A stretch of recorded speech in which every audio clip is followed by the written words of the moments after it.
Thank you, Mr. Chairman. Well, appreciate you being here to answer questions. Look, I'm concerned from Wyoming and for workers across the country. I'm worried that foreign competitors continue to use unfair trade practices against the United States, against our workers, against our producers.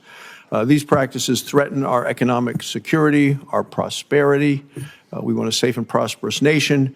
Workers in my home state and across the country are paying the price. So can you just talk a little bit about how you determine if foreign trade and economic practices constitute an emergency for our country? And I just heard our previous speaker talk about asking ChatGPT. I'm not going to do that. I'm going to ask you, how is it that we determine if foreign trade and economic practices constitute an emergency for our country? Thank you, Senator. In the first instance, when the president declares an emergency, he has to consider where there is, the conditions that may impact national and economic security. And so for him, he took a look at our trade deficit, which was the largest in human history under President Biden, 1.2 trillion.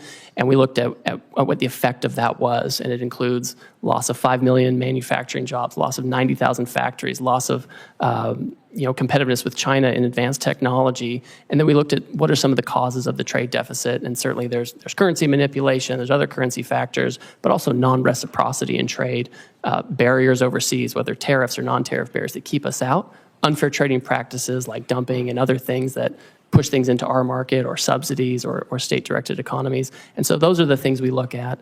And then when you move to the countries, obviously it's common sense to have a baseline to make sure there's no cheating and that we can get at the deficit broadly based, and then to have a higher rate for those who have who pose the biggest challenges in terms of the trade deficit and unfair practices. What if I told you American ranchers are producing some of the highest quality beef in the world, but can't even sell a hamburger in major international markets? Sounds crazy, right? Well, that's exactly what Senator John Barrasso just called out in a heated exchange with the U.S. Trade Representative. In today's video, I'm diving into this fiery moment on Capitol Hill, the global barriers blocking American beef, and what it means for our farmers and our economy. Let's break it all down. Senator Barrasso didn't hold back. Representing Wyoming, where beef is the cash crop, he pressed the U.S. trade rep about why American ranchers are being shut out of key foreign markets. Thailand slaps a 50% tariff on U.S. beef. The EU uses strict Green Deal rules to block imports. And Australia? Thanks. Can I ask you about nuclear fuel? And, for decades, America led the world in uranium production. Today, there's virtually no commercial enrichment capacity. We're dangerously dependent on imports from other countries. Congress took a strong stand by banning Russian uranium imports. We're now seeing a troubling shift with increased uranium imports coming from China. And we think it's the uranium from Russia going to China, which they then sell to the United States. So we've simply replaced one adversary with another. This poses to me a serious threat to our national security, to our energy independence. Wyoming has the resources and the workforce to revive American uranium production. But what we know is that subsidized foreign uranium from China and from Russia threatens to undermine our domestic industry. Well, you're going to support efforts to end uranium imports from China as we continue to try to build our U.S. nuclear supply. Senator, I'm happy to talk to you about that and the best way to implement that kind of action. Great. Market access for Wyoming beef. Our ranchers are seeing what you recently did, what the president has recently done, and say it's about time. I know you heard a lot about market access today. Just specifically discuss market access for American beef. It's our #1 cash crop in Wyoming. Our ranchers produce some of the highest quality beef in the world, yet our beef faces significant barriers in key foreign markets. So I do appreciate your office's efforts to document the numerous barriers that unfairly block American beef exports. For example, Thailand imposes a 50% tariff on American beef.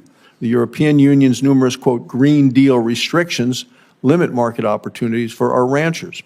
Australia's barriers prevent the sale of a safe, high-quality American beef. They've sold $29 billion into our country. We can't sell a hamburger there.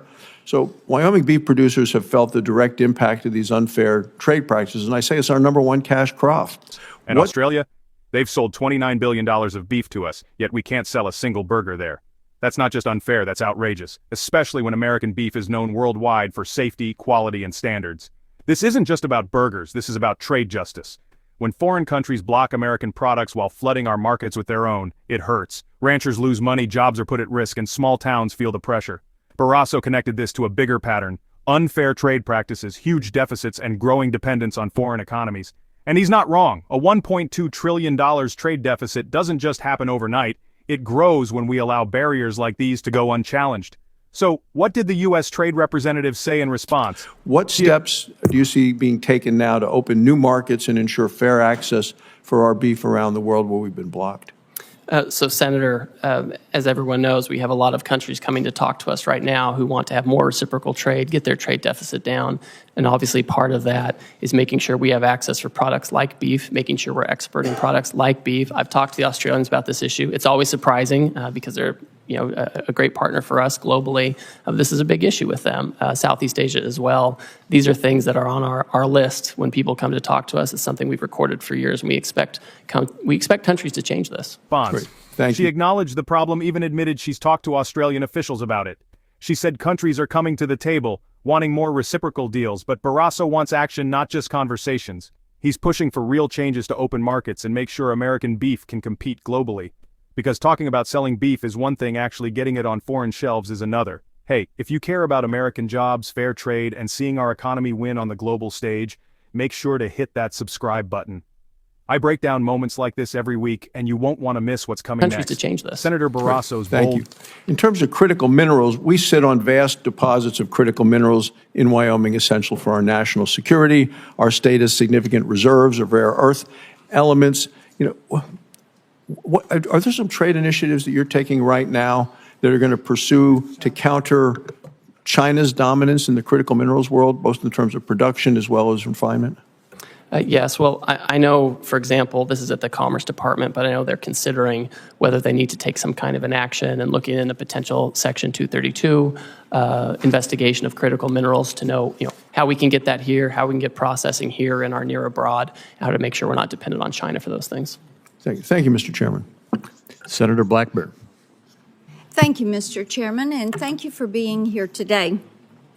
I know you have had a busy week, and we appreciate that and appreciate what the President is trying to do for the broader economy.